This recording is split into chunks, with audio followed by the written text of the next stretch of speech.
Good afternoon to our viewers in Europe and good morning to our viewers in the United States. I'm Steve Sokol and I'm the president of the American Council on Germany.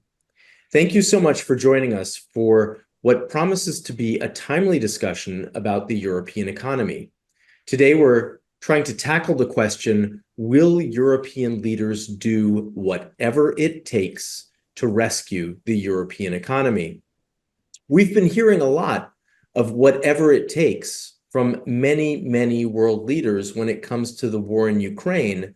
But that's also what Mario Draghi said in 2012 when he promised to save the euro when he was the head of the European Central Bank. And last month, Mario Draghi released a report on the future of EU competitiveness, which was intended to start up a stalling European economy and get it into gear. But the question is, will leaders in European Union member states really do whatever it takes to boost growth and at the end of the day, to rescue the European economy? To address this question, we're joined by Dr. Michael Hütter and by ACG board member Tara Hariharan. Michael Hütter is the director of the Cologne Institute for Economic Research, where he serves on the presidium as well. He's written extensively about German and European industrial policy, especially against the backdrop of the Zeitenwende, and about the need for investment in infrastructure and transformation, and the pressures that all of this is putting on Germany's debt brake. Michael, herzlich willkommen. It's great to have you with us. Thank you for having me. I am also very pleased that Tara has agreed to lead the discussion with Michael. She is managing director of Global Macro Research at NWI Management LP. That's a New York-based global macro hedge fund. And there she focuses on economic activity, macro political trends, as well as policies in the US, Europe, and China. I can hardly think of a better person to lead this discussion. Tara, thanks for being with us, and the floor is yours. Thank you, Steve, and thank you, Dr. Hütter, for joining us. We'll begin our discussion with background context on Europe's current economic environment, and then we'll move on to Dr. Mario Draghi's prescriptions for European competitiveness, examining in detail the feasibility of the recommendations given domestic European constraints and global great power rivalry. Along the way, please do send in your written questions via the Zoom Q&A function, and I'll do my best to fold them in. So, Dr. Hütter, please set the stage for us with a brief overview of the current economic backdrop in Europe, with a special mention of Germany. How have the pandemic, the Russian invasion of Ukraine, and US-China economic tensions affected European growth and productivity recently? I will do that. Thank you for inviting me, and I'm happy to be here again in our cooperation with American Council in Germany. Let me start very brief to give some ideas what is the present-day situation of the German and therefore the European economy. For German economy, you may say it's a supply-side driven weakness of demand. What does that mean? It's not a restriction for the private households or for the investors to do more. It's restricted by the supply side of the insecurity and the risk on the supply side, which came first from the aftermath of pandemic. You mentioned it. It's still in the system because we had to reorganize the value chain and the logistic systems. The second is the energy cost push and crisis we had in 2022 after the start of the Ukraine war from Russian side.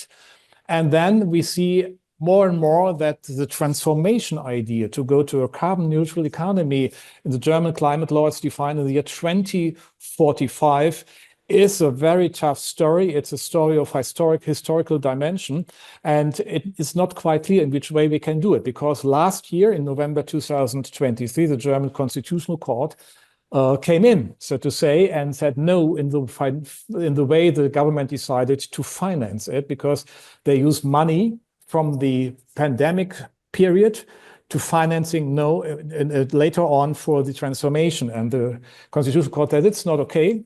It's not in line with the debt brake idea, and we have to do it differently. So this is the situation we are in, and we are facing a second year with a stagnation or slight recession. And we also see only a small hope for recovery next year. So that may, in the end, 2023, 2024, and 2025, 3 years more or less of stagnation or slight recession. It's the first time after the Second World War we have such an economic performance for Germany.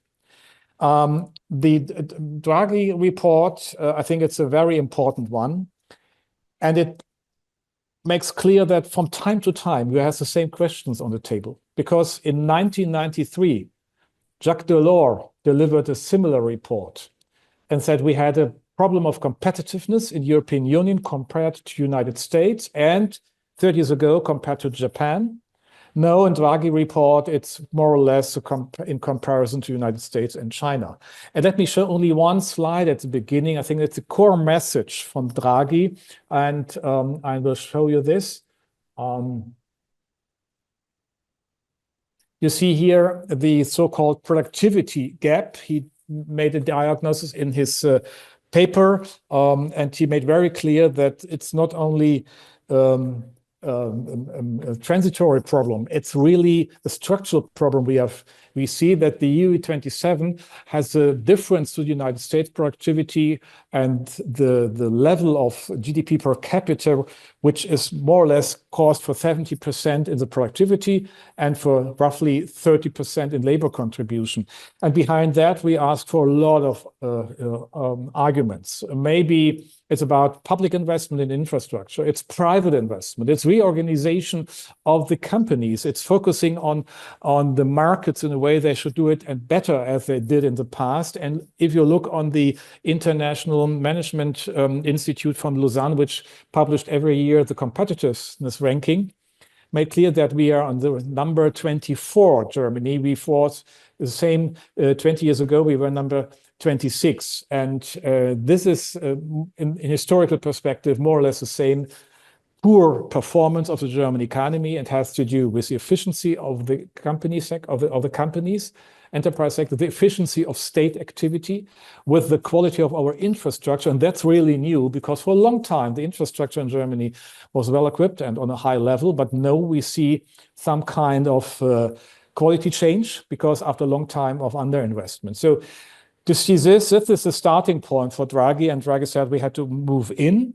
And as Stephen said, that the idea of whatever it takes, it was, as he said in 2012 as the president of ECB, it's a question on to the governments in Europe, to the European level, and how they are able to work together and to bring the speed which we need for more investment. And that may be the starting point for our discussion. And I'm looking forward to the next question from your side.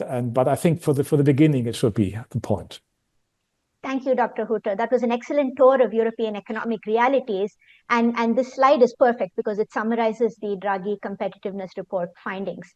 Now, to spare our viewers the entire 400-page document of the Draghi report, I'll just quickly sum up the recommendations that he makes.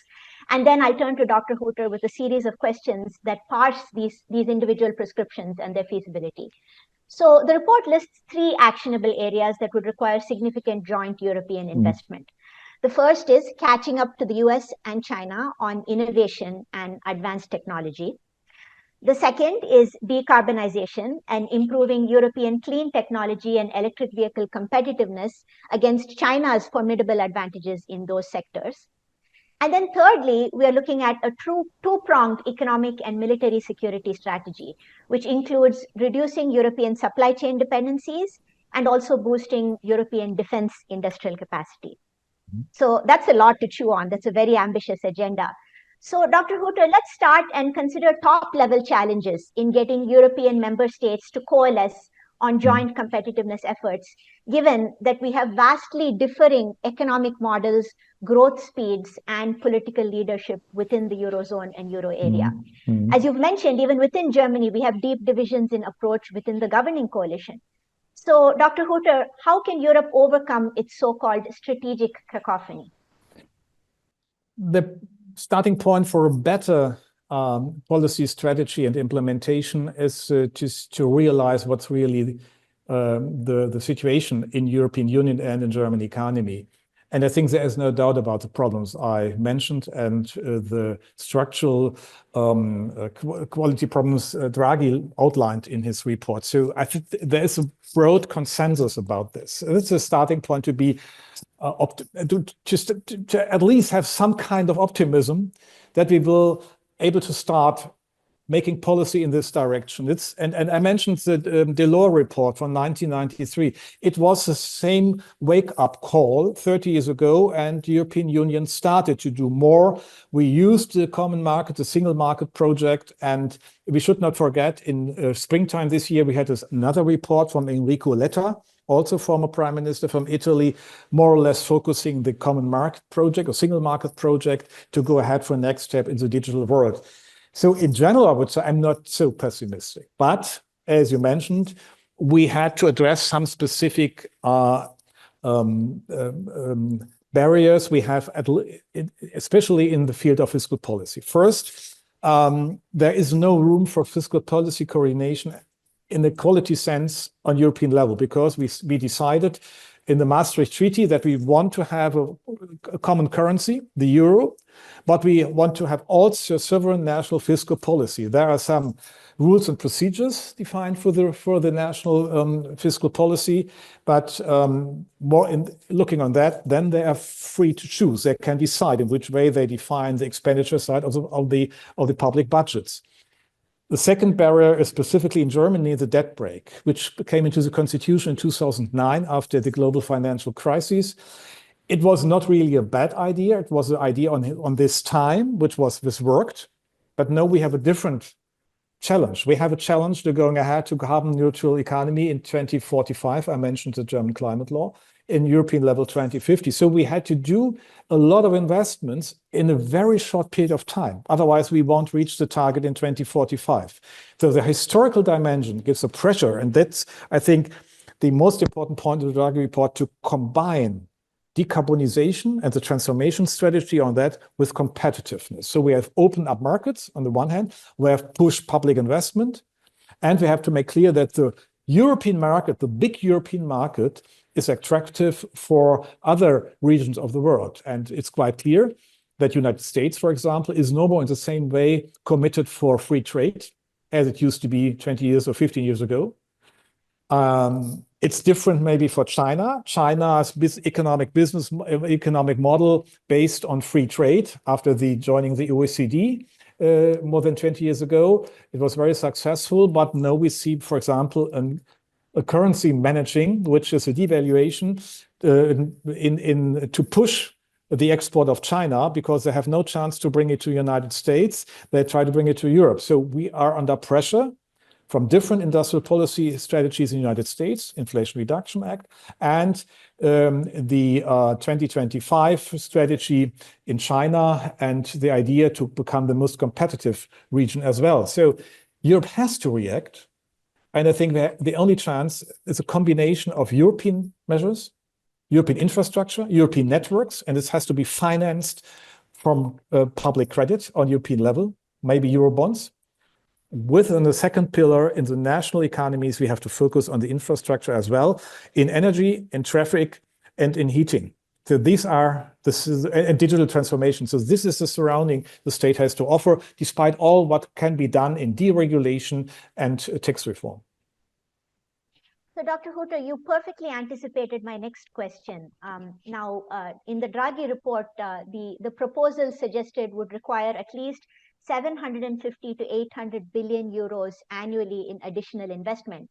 And the report does indeed suggest raising this money through common European debt. But can you talk a little bit more about the European fiscal dynamics that you just previewed just now? Because we've had internal divisions traditionally along north-south lines, where Germany has been very skeptical of mutualized debt. And while I think just this morning, French President Macron talked about the need to boost European competitiveness, France is fiscally constrained. They have a very high fiscal deficit. Yeah, that's a problem we see, that France is a bigger problem than Italy just now, may say, because in Italy, they really realize the message from capital markets that they have to do something more, and they try to do it via privatization. But I think the old stereotypes of North European and Central European views and the Southern European views is not really fruitful for the future, because we see that this is a common task, it's a common challenge, and we have a different experience due to the Next Generation EU Fund. The Next Generation EU Fund was established in May 2020, just in the beginning of the pandemic, because the idea was to give room for recovery and restructuring of the economy in combination with structural reforms. It was the first time that the European member states had the chance to get some money from the central level, not as a punishment for some mistakes they made in the past, but as an incentive to go ahead with structural reform. And I'm very in favor of the Next Generation EU Fund for 7 years. I think that could be the master for the next 7 years financial plan, to define such an infrastructure and transformation budget or Next Generation EU Fund on the European level, based on Eurobonds financing and refinanced via the contribution of the member states in their traditional systematics. So I think we have more experience now about European investment activity, and that could trigger the European infrastructure systems. And it's quite clear, for energy market, we should have a European-wide energy market, where there's still a lot of problems at cross-border management. The cross-border intersections are the problem we have between the different energy systems. So we can work on that. It could be even more efficient, and this to lower costs for all members. So, but we have to invest in that. No, this is a very helpful start, and I'm going to come back a little later in our discussion to more of the internal European dynamics, especially around regulation. You mentioned the energy market, and also the idea of defense industrial policy. But let's now bring in geopolitical moving parts and the proverbial elephants in the room, China and the US, who, as you mentioned, have recently ramped up their own industrial policies to compete against each other. So let's first talk about the Europe-China nexus. How dependent is Europe right now on Chinese supply chains, and how far can a European policy of strategic autonomy go as far as China is concerned? Because, for instance, an example that we're watching right now is the current European push to raise tariffs on imports of Chinese electric vehicles. But Germany is one of the states that is opposed, given the reliance of German automakers on the Chinese supply chain and on Chinese demand for their products. Yeah, let me start with your last point, because the German situation is most of the time a little bit different, because the German automobile sector is highly invested in China. And due to his highly investment in China, he's not only producing local for local in China, he's producing local for global from China. That means the imports from China, not only imports from Chinese companies like BYD or some else, it also maybe imports from the German producers, which are engaged in China markets for a long time. So this is a different perception compared with the situation in France or Italian automobile sector. The second point, we should not forget that for the last 25 years, German industrial growth was more or less based on the automotive sector. Without the automotive sector, industrial growth would be flat.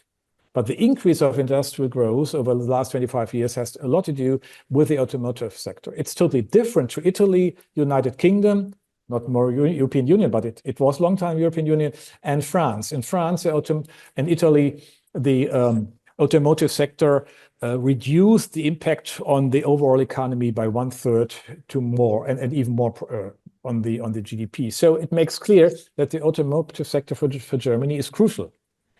And on the other hand, it's not so easy as you may assume to assess the subsidization scheme which is used in China.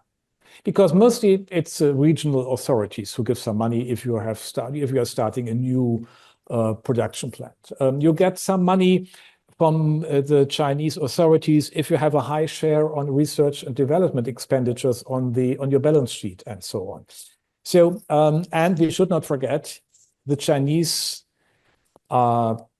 production is on a high level and very efficient. So from this coming, I think it's more easy to address China. There's some unfair practices, but it's not so easy to make an empirical assessment on that. So, and the Chinese idea is we have to go ahead with our industrial perspective because we have only a restricted period of time to do it. In 2049, China will become the largest economy of the world. It's in the constitution of China. So it's a long way to go. And because the most important threat to the Chinese economy is the demographic aging. You see it already in the kindergarten, because it's no more used in the way because they have not so much children as they used to have. The one-child policy is still working, despite the fact that in 2015 it was stopped, but it's no reverse. So the demographic change and the demographic aging from my side is the most important burden for the Chinese economy. The second is the misallocation of capital in real estate and the capital market. The capital market is not really in an international acceptable shape. So coming from this, there is some kind to understand that China is doing some more to get an impulse from the world markets, but the world market in the United States are more or less closed, so we have to go to Europe, as I said. And the answer from the European side is that we have not the power on the European level to give the answer. The United States decided they built better Act, the Chips Act, the Inflation Reduction Act, the most highly discussed in Germany is the Inflation Reduction Act. But we have no power to start on the European level an OPEX-oriented subsidization of companies. And the Inflation Reduction Act is subsidization of OPEX, operational expenditure instead of capital expenditures for 10 years' time. And this is a missing link in the European industrial policy approach. And even on the national level, it's not easy to bring it to this in effect because we have this European regulations on subsidies. Because you may remember that the starting of European economic integration was about no unfair practices via subsidization. We have a control on subsidies. So you have to make clear in which way you can address investment activity, and private investment is really the hot topic. After the public investment is on the way, then the private investors have to come in.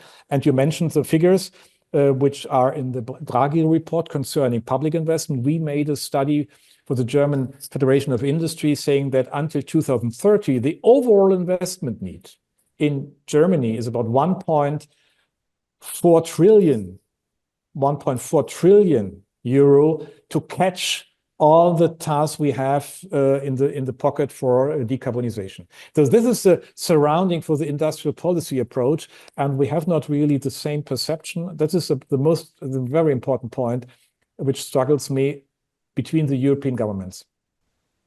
Thank you for that very detailed and nuanced answer, of which I would especially highlight the 2 points, which is first of all that on the automobile side, the German automobile sector is in a very different position compared to the rest of Europe in terms of how to deal with the whole China electric vehicle situation. And also very, very well appreciated your comments on China and its economic ambitions, at the same time, its own growth drawbacks. Now, I want to actually... Let me add one point. You asked on the dependency on China from Europe and dependency on China from the United States. And there's an interesting case. Since 2018, the dependency from the US economy on China was more or less stable. Looking on some economic indicators, Herfindahl-Hirschman index would make clear what is the interaction on the production side. Since then, it has reduced by 50%. So the dependency US economy on the import from China in your value chain has reduced by 50%. The European situation is different. From 2013 to 2018, more or less stable, but since then it increased by 30%. So we are more dependent on Chinese high-quality imports as well for the European value chain, the European production than before. And that, I think it's maybe an interesting point for our guest in the call, because on the United States side, you see already the impact on the different policy approach. It's not the case for Europe. No, that's a very good point. And before we move a little bit more into the US angle in this whole EU, US, China triad, I want to also fold in a viewer question and another question of my own. So our viewer asks, given that Chinese investments into both North America and Europe have been growing very steadily in recent years, from about around 2 billion in 2005 to as much as almost 120 billion. Do you think China is going to be able to surpass the American economy? You mentioned, of course, China wanting to be the largest economy in 2049, but what do you think is the reality? Now, yeah, as an economist, I would say the overall number is not very important for me. The crucial number is GDP per capita. Yes. And this is a measure for wealth. And this is a long way to go. If we look on the combination of GDP per capita and capital formation per capita, you see that China is in the lower left down corner of the graph you may show. On the other side are Europe and the United States with high GDP per capita and still high capital formation per capita. We should not forget that for roughly 600 million Chinese people, they have less than 130 euro per month. So it's not so much. So we have really a divided economy in China. And the question of overall catching up, it's not the crucial point, because behind that, you have to answer some task for the redistribution. What is the chance for the poor regions in the western part of China to catch up compared to the coastal regions we see around Shenzhen, Shanghai, and going to the north? So looking from that, I would say it's a long way to go. I'm not so optimistic that China will really, in the end, so successful to catch up in 2049. At least they will never reach in our lifetime the same GDP per capita than we see in the United States or in Europe, because our private investment is based on a different regulation system, a different capital market performance, even more better and more feasible in the United States than in Europe, but it's totally different. And as I said, the misallocation of capital is a strong other topic for China. So I'm a little bit reluctant on the Chinese optimism. And I completely agree with you, Dr. Hutter. And this is also the point that right now China is basically has overinvested and is producing more than it can consume. Yes. And now the big question is how it expects the US, Europe, and the rest of the world to digest this so-called overcapacity. And I think that also speaks to the viewer question, given the question was about how Chinese investment into the rest of the world has been increasing. But let's add the US now into this complicated puzzle. While the Biden administration has co-opted Europe as an ally in many of its trade and investment actions against China, there is definitely tension between the US and Europe on their differences between their specific policies vis-a-vis China. And there is the perfect possibility that situation could get exacerbated if a second Trump administration comes in and not only ramps up further pressure on China with as much as 60% additional tariffs, but also levies 10% universal tariffs, including on Europe, which is something that President Trump has threatened to do. So in this rather dire trade war situation, what recourse would Europe have against this double-pronged trade onslaught from both China and the US? Because there's a perfect possibility that also China then chooses to retaliate against the US. Yeah, in the daily business of European politics, I would say there's still an overwhelming hope that Kamala Harris will be the next president of the United States. So there is not really a preparedness strategy for a second Trump administration. That's a mistake, I would say, because we all know it's a close race, and we will see what will be then in early November, what will be the outcome of the presidential election in the United States. But the difference between Trump and Harris, I would say, is that Trump is even more aggressive towards Europe. And the second point is he will not in the same way use the alliances which were built in the last 70 years around the United States. So the NATO, for example, is not an instrument for him to bring all the interests together and point it against Russia and China. For Russia, it seems not to be a problem for him. So the Ukraine case has to be reassessed from the European side. They have to invest more if Trump will come in. And the second, they were some kind of European standalone situation. If the United States is going on the decoupling strategy in a very with high pressure against China, and the Europeans saying, "Oh, let's do it in a way of de-risking." And de-risking and decoupling may be a very different approach, because de-risking seems to involve a remanagement of supply chain, a remanagement of some international corporations. But look for some specific German companies, even European companies. Where else is the alternative? If you're invested in China, I have a big market with 1,400,000,000 people, and you look around, you cannot compensate the Chinese market. So the only answer is the Draghi report, because the Draghi report says we have to do it on our own. We have to work, as you said, on catching up in productivity. We have to combine decarbonization with the clean technology strategy and competitiveness, and we have to work on our military equipment and military abilities. So ability to defense. So but we will come to the answer in the end, but I think this should be the perspective. Otherwise, Europe will be crashed in the middle, which from the US side and from China, and this no European country can give the answer on its own. So just to follow up on that, Dr. Hutter, I think you made the very important point that the Chinese market is so important for European exporters. But is there a threshold point at which, let's say, President Trump comes in and he is known to have used or at least want to use tariffs as leverage, right? Is there any point of leverage where his threats of additional tariffs on Europe could end up in a turning point where European policy versus China becomes very similar to US policy versus China, rather than being a little bit more measured?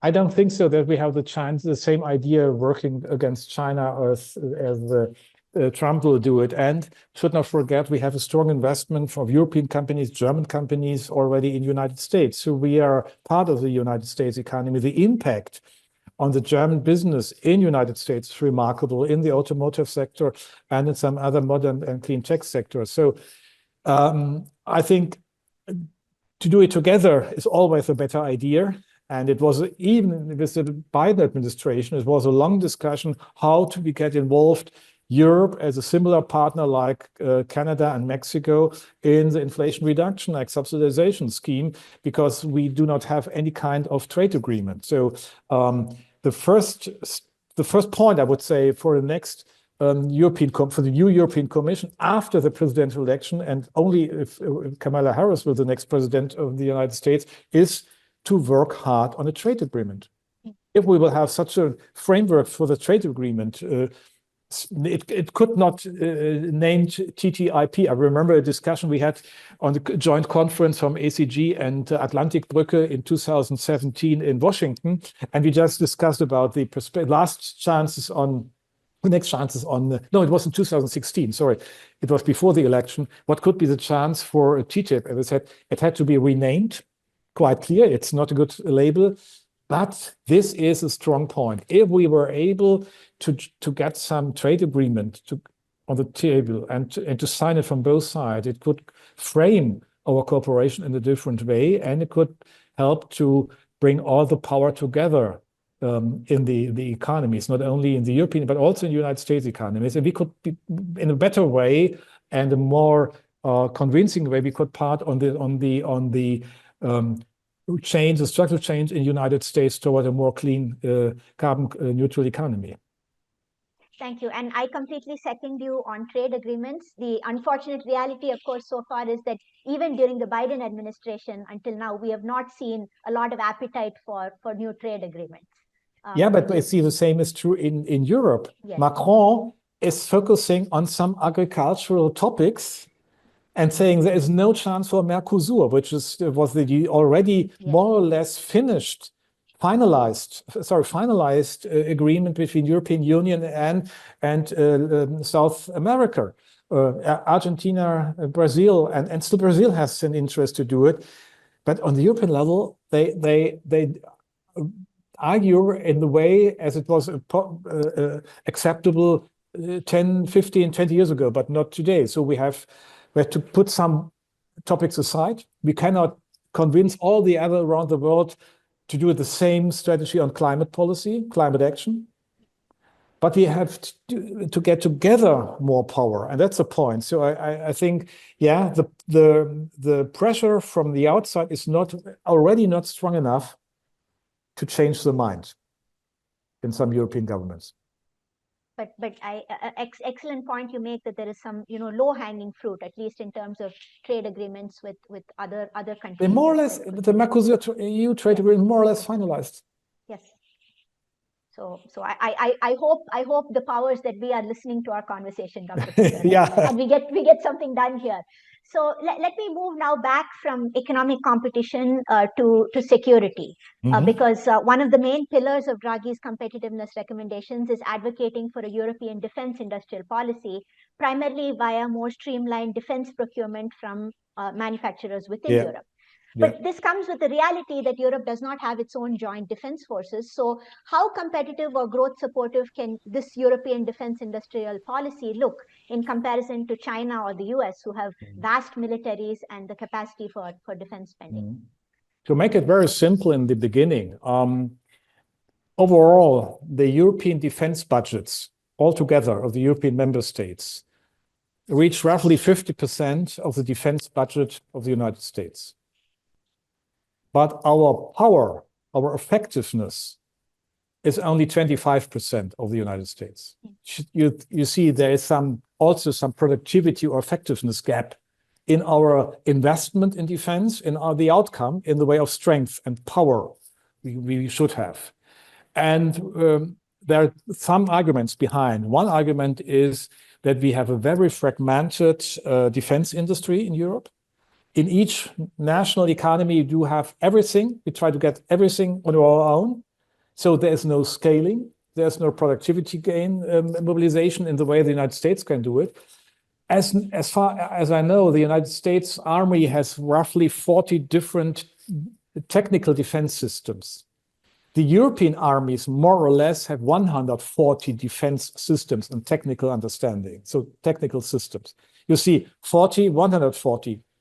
Yeah, you can, if you integrate them, if you bring them together on one platform, you may have a remarkable potential for higher productivity in defense. So the procurement is really a problem we have. We do not have up to now a really European procurement system. The PESCO is a first step, but we had also to see that for a long time, it was the United Kingdom as a member of the European Union, which everything said no, which was the next step for integration in defense policy.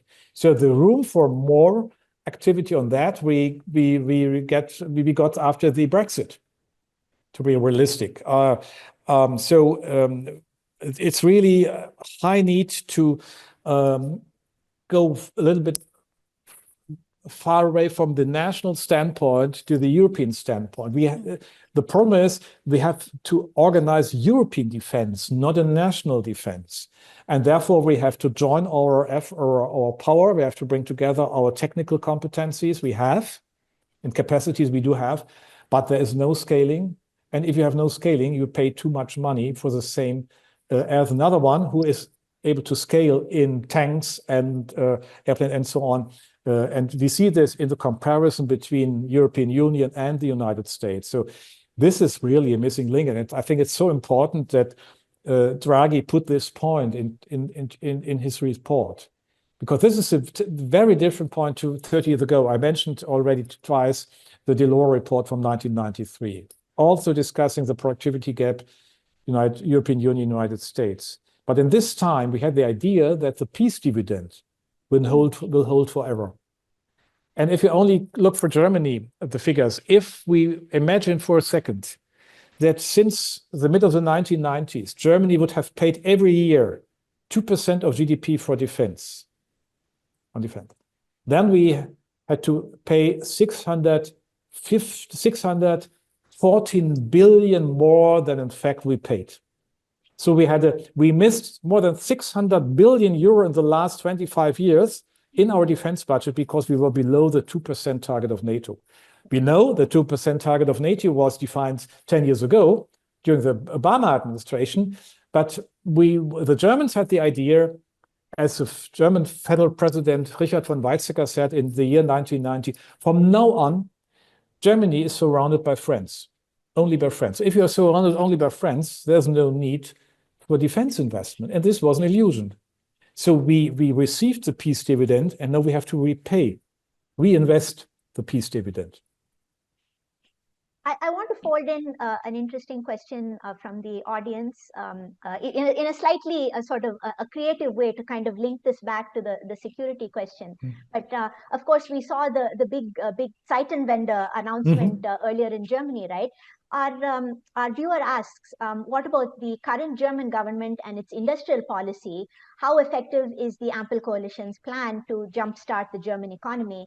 And I also would like you to fold in this sort of question about where is the whole Zeitenwende spirit right now? The Zeitenwende spirit entered never the industrial policy debate. It was a very specific debate on national security, launched by Chancellor Scholz on Sunday, February 27, 2022, after 3 days after the Ukraine war from the Russian side was started.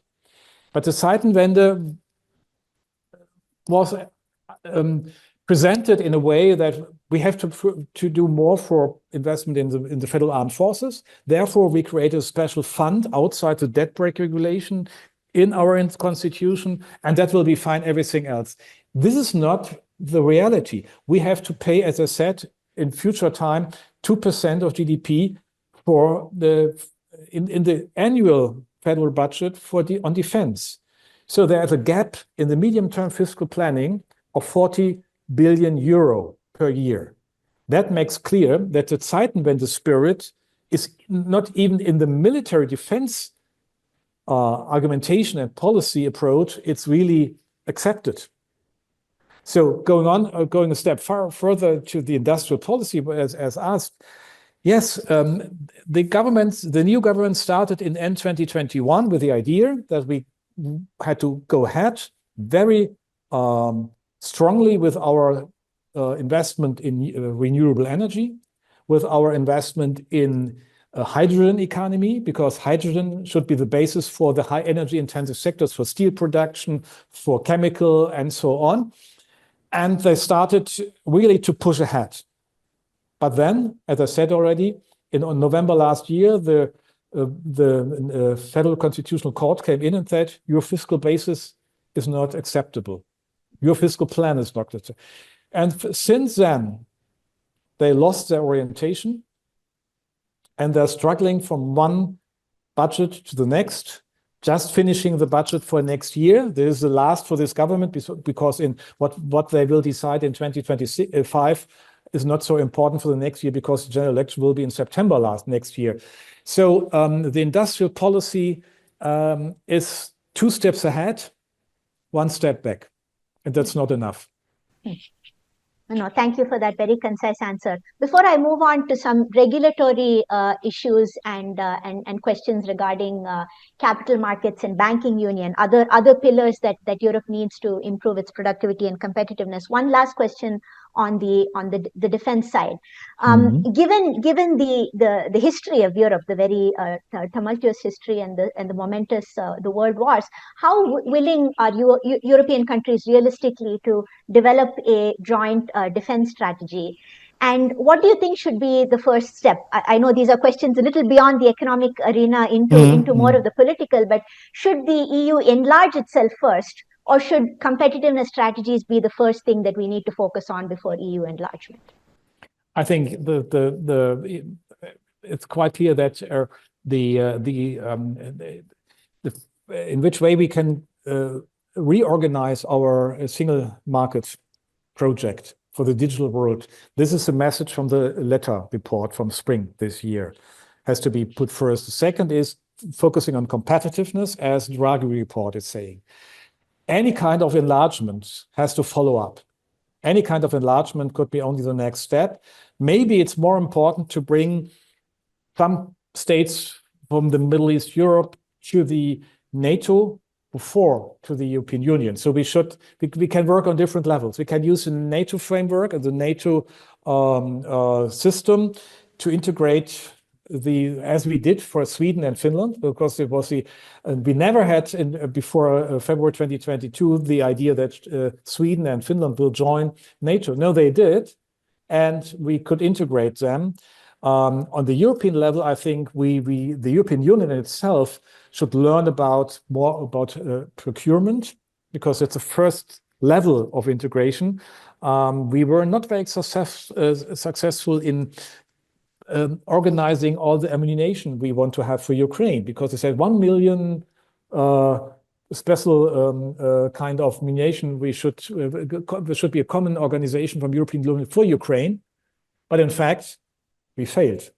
So starting on procurement should be, as I said, in these 3 steps: single market, competitiveness. Single market is more institutional setting, competitiveness in the outline of Draghi, and then procurement as a first step for joint cooperation in defense.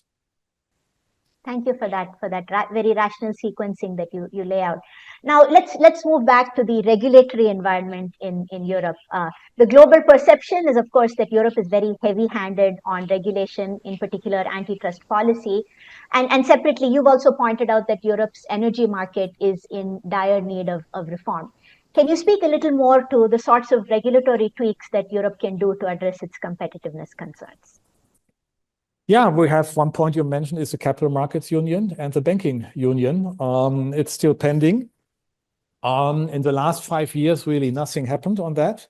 But we know the deepening of European capital markets could be helped to have a broader basis for investment of the huge investments, the capital mobilization for the huge investments we have to do for the decarbonization and the competitiveness side. This is still pending.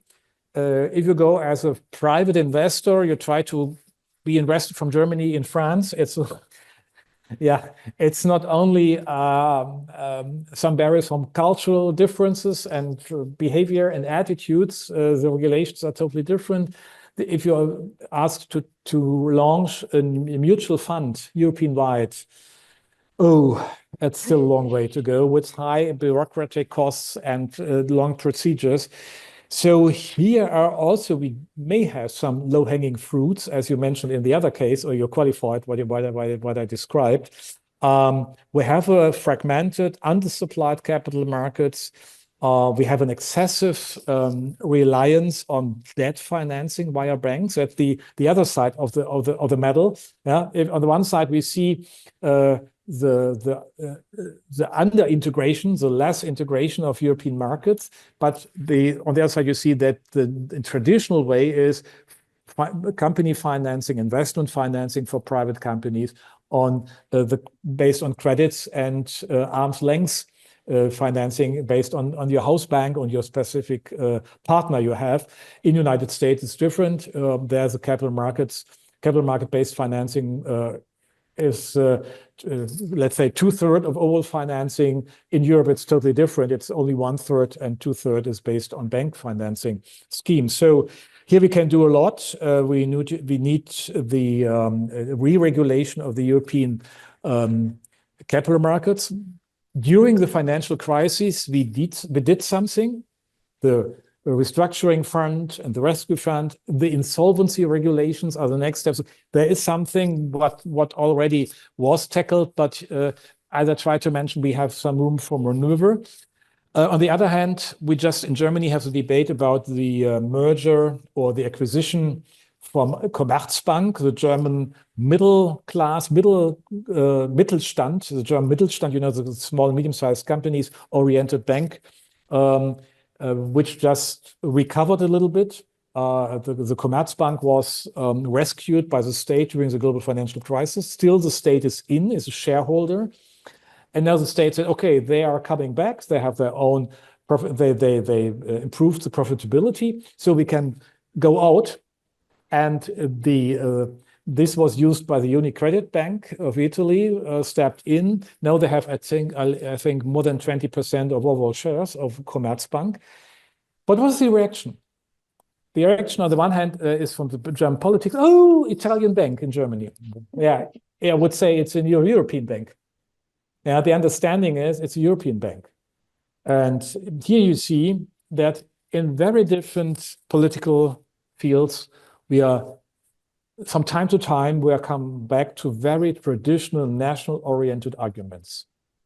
So the case of UniCredit and Commerzbank may be a question of Europe, should be a question of European banking market, European capital market.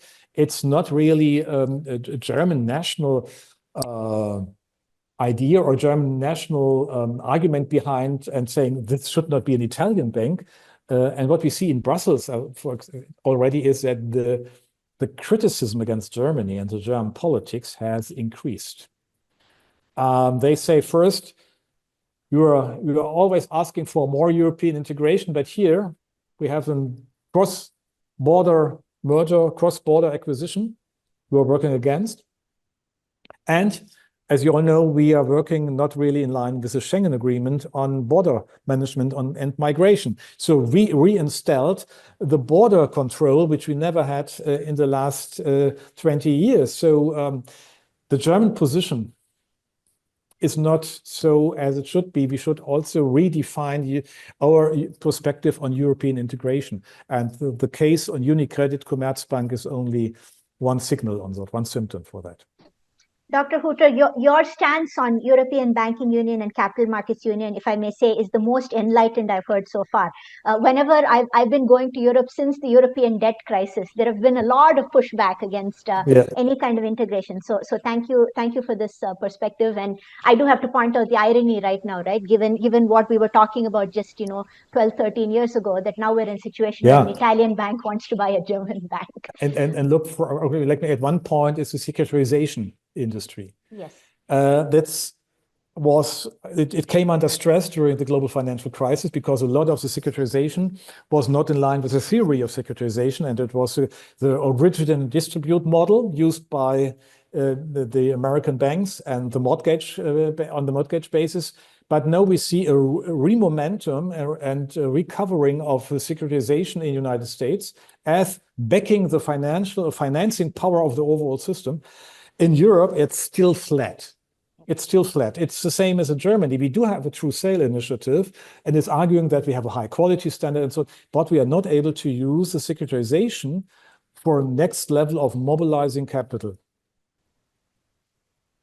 This is a very good point, and it's a sobering point. But as we start to wrap up, let's try to look ahead with a constructive tone. So, Dr. Hutter, of everything we've touched on so far and of your excellent comments, what are the most actionable and impactful measures Europe can take in the near term, the low-hanging fruit, so to speak, to bolster productivity and competitiveness in this world that we have also talked about of great power competition? And if you can, please also fold in your perspective on what comparative advantages or past successes Europe can actually draw from. For instance, I think Europe should be given credit for the relatively rapid weaning off of Russian energy once the war in Ukraine began. And also, even during the pandemic, European employment protection systems, the unemployment insurance policies, etc., were very useful, and they had much better effects than for instance, even in the US. I think that's one important point, and we have to mention it. Another one is that, for example, Germany was able to increase the share of expenditure for research and development from 2.5 on GDP on 3.1. So we are coming up to the best in class. That's Korea and United States, but there's still it's really remarkable that we're on the right track and we can go ahead. So this point I think is important. The second, we do have a good structure and a lot of institutional advantages for our education and the STEM qualification. So in science, technology, engineering, and mechanics, which is very important for the decarbonization, for the green tech industry, as well as the reorganization of all the other things. So there is some points we can start. There's a European effort on research policy. It's the so-called Horizon program. I think that's a very important point. These are what could be mentioned. And another one, let me share last at the end on the second slide, which will bring these points on the other to the end, saying what is the perspective. My first argument would say we had to reduce our high-level ideas on the European federal state to a very specific topic-oriented integration. The European currency, the common currency, is a very specific integration topic. And in the German, it's a special purpose vehicle, you may say. We should organize European integration better in an understanding of special purpose associations for functional integration as the European Currency Union. Another two perspectives are the European Investment Union and European Defense Union. So I said in European defense, we should start with procurement. We have to integrate a lot of our national armed forces. And if we do that, and we will transfer this on the European level, we will get room for fiscal maneuver on the national level. Because it's quite clear, that's a high share on national budgets. And we can do it on the European level, and we can base it on European financial structure. Then we can help on the national level to get more room for maneuver. The investment union I mentioned already in the very different perspectives on digital networks, transport networks, energy networks, and cross-border management. And then we should make quite clear what are the appropriate funding for that. I mentioned the idea of a second next generation EU, and the name maybe should be different, but it could be an answer in which way we can use the experience of last years to the next step we had to face. We are faced after the discussion came up from the Draghi report. Fantastic. I think, Dr. Hütter, just like there are many very interesting phrases and taglines being attributed to various world leaders, like Xi Jinping's common prosperity. We should have functional integration as the one that we ascribe to you. And thank you for laying out these very, very specific steps, actionable steps that Europe can take. I think it's a very reasonable idea also to use the leverage of the existing next generation EU structures to be able to continue this process. So we have reached the end of our hour, and I extend my deep thanks to Dr. Hütter for his vast expertise on European economic and industrial policy. I think we've been left with a lot of questions about how Europe is going to equip itself for these competitiveness challenges and how it's going to position itself amid mounting US-China rivalry. And in just about a month from now, we will, of course, get the US election and further clarity on how we need to proceed on this. Thank you again, and thank you to our audience for your incisive questions. And Steve, back to you. Well, a huge thanks to both of you. As you just said, Tara, obviously a lot of open questions, but I think over the course of the last hour, we've been able to understand a little bit more about the ambitious agenda that faces Europe. And I thought it was really brilliant how the two of you wove together not only the economic dimension, but also the political and national security dimensions, which of course are so important to the future of Europe. I certainly found this to be an incredibly thoughtful and thought-provoking exchange. And it just makes me think we have to do this again in the not too distant future, because these topics are not going to be solved anytime soon. But it will be very interesting to see how Europe and indeed the rest of the world tackles these myriad challenges. So with that, a herzlichen Dank to you, Michael, in Cologne, and to you, Tara, here in New York. Thank you as well for masterfully leading us through this conversation. Many, many thanks to both of you. Thank you, Steve. Thank you, Tara. It was really a pleasure. Thank you very much.